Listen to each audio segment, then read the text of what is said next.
What's happening, everybody? Shawn Furey here with theherotrainingschool.com. Quick video on the hero's journey in The Never-Ending Story. This is a movie that I really liked from my childhood, and it fits really well with the 12 stages of the hero's journey story structure. So I thought I'd take a minute to just go over those 12 stages for you real fast. If you're someone who likes to write stories, this might help you. If you're someone who's trying to understand your own journey as the main character in the story of your life, then you might learn something from this about your own life, because guess what? You're on a hero's journey just like Atreyu in The Never-Ending Story. So this will be a little throwback if you remember this from your childhood, so enjoy. Ready? Stage 1, The Ordinary World. In this movie, the ordinary world is when Atreyu is out on the plains hunting the purple buffalo. Next is Stage 2, Call to Action or Adventure, when Atreyu is summoned to the Ivory Tower and meets with this, wise old wizard. I forget his official title. He's like the minister of whatever in the politics there. And he says, Atreyu, we need Atreyu to, this great warrior from the plains, the guy that hunts the purple buffalo, to come and save the world from the nothing, which is destroying our world. And, but then he sees Atreyu and he's like, oh man,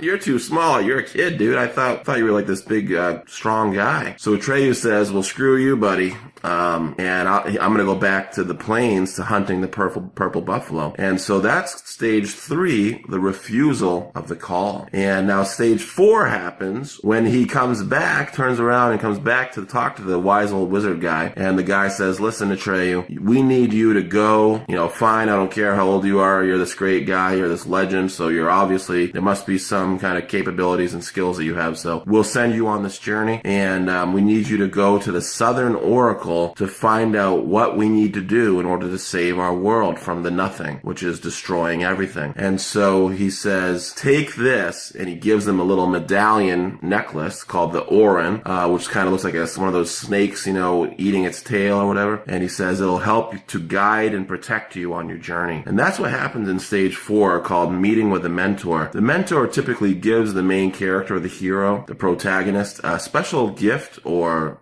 some kind of special weapon that's going to help them on their journey. And this could be knowledge or habits or skills or strategies, something that they need, some kind of map for the territory. So Atreyu sets out on Artex, his beautiful white sturdy horse companion, and they ride off into the sunset across the plains and the fields and the whatever mountains, and they've crossed the threshold, and they start to notice things are different, right?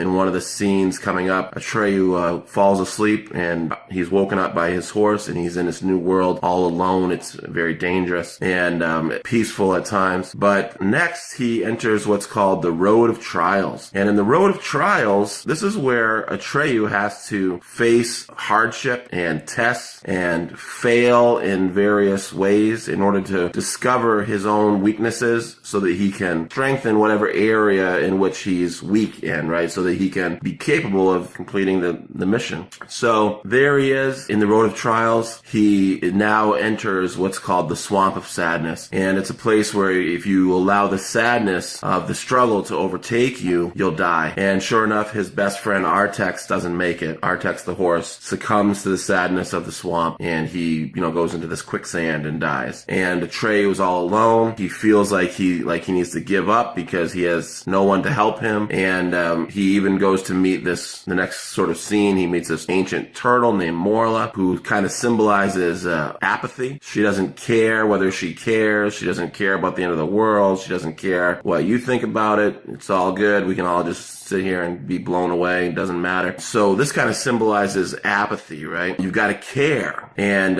you can't let the sadness overtake you. And so there's some symbolic stuff there for Atreyu's journey, kind of like your own journey. And next, he enters what's called approaching the innermost cave. Atreyu discovers that he feels like he can't make it. He's been injured in his pursuit of Morla, the ancient turtle. He's been sneezed on. He's fallen in the muck. He hurt his arm, and he's tired, and Artex is dead, and so he just feels like giving up. He feels all alone. When suddenly, out of nowhere, comes this luck dragon, Falcor. Beautiful, gigantic, white dog / dragony thing. everything. And he flies out of nowhere and he saves Atreyu from being eaten by Gamork, this evil destroyer hitman character who's been on the same journey, but the polar opposite, kind of a yin-yang thing. He's trying to destroy the one who could save the world. He wants to destroy Atreyu so he doesn't complete his journey. And so just as Gamork's about to overtake Atreyu is saved by Falkor, which represents divine providence. This is part of the stage 7 of the hero's journey story structure template, that either the hero will discover his problem or her problem and figure it out, or sometimes they don't, and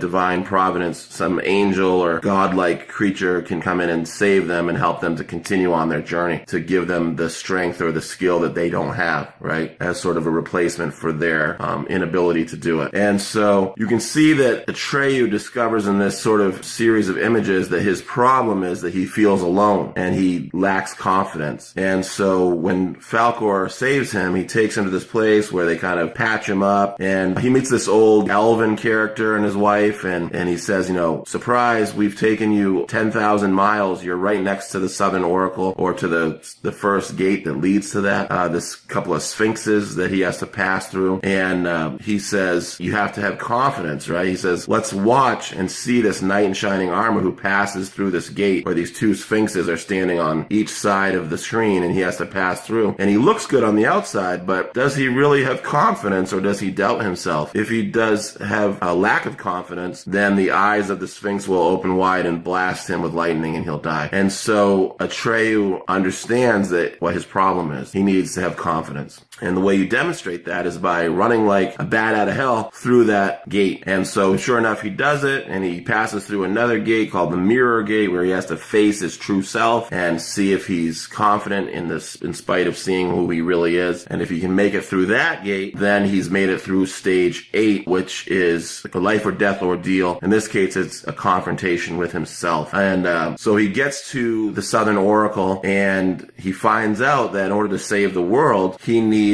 to have a human child shout out a new name for the princess who lives in the ivory tower from the beginning of the story. And if this person, this human child, does not shout the name out, then the nothing will continue to destroy Fantasia, the world of fantasy where all these characters are living. And it turns out that the whole world of Fantasia is just being read by this human child in a book, right? So now in stage 9, he's in the reward stage. He's kind of slayed the dragon, and he's figured out what the problem is. He's overcome the problem, and he gets the treasure. You know, the dragon is always sitting on a pile of gold. So he gets the reward of knowing how to save the world, what he needs to do. And then he starts back on the road back, which is symbolic of coming back to the ordinary world, to sort of the second half of the story. The first half is over.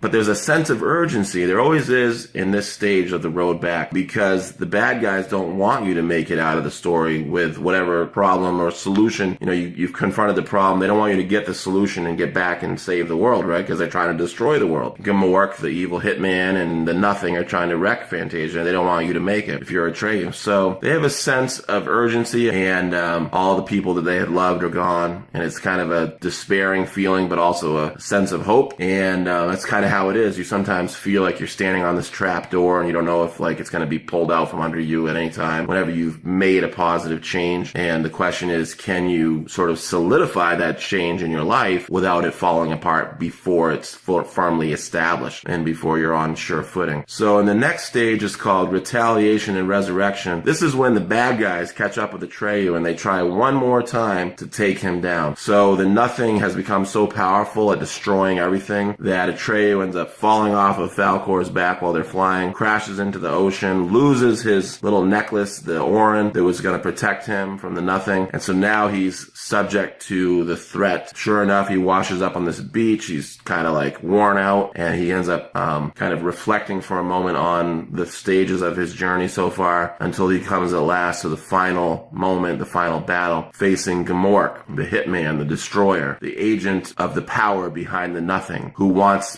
people to lose their imagination, to be hopeless, so that they're more easily controlled, right? And so he fights Gamork, and he wins, and the Nothing rips everything apart, and, you know, he's about to die again. He's like being blown off of this tree that he's holding on to, when divine providence strikes a second time, Falkor makes it just in time to save him from that second death, that would have happened. And they get back on their trip to the Ivory Tower, and they get there, and Atreyu has brought the human child with him since he's reading the story, and even though Atreyu doesn't realize that. And Sebastian, the human child, is able to shout the name of the princess, her new name, which we're led to believe is probably the name of his mother, who had passed away earlier in the story, in the human world. And Fantasia is saved just as the last grain of sand was about to be destroyed by the Nothing. So, nice job, Atreyu. You come full circle around your journey, and you helped Sebastian, the human child, to learn that he should live his dream, not just read it in a book, but actually act on it verbally, physically, in order to make it come true. So, you've returned with the treasure, you saved the world, you've spiraled up another notch in the quality of your life, and now you can go on another journey that's probably going to be more difficult, but even more joyful at the end once you make it through. So you can apply this in your own life, figure out what your journey is, what are you going through, and apply it to those 12 stages to see where you're at in terms of having awareness of a problem that exists and kind of figuring out if you want to commit to solving it and figuring out how to do that, developing the skills you need to solve that problem, and then confronting it, getting the reward from confronting it, creating a positive change, and that reward will come from that. And then in stage 11, you have to be able to protect the positive change that you've created in your life, in your world, in order for it to become your new ordinary world, the new status quo. So anyways, this is Shawn Furey signing off. Have a great day.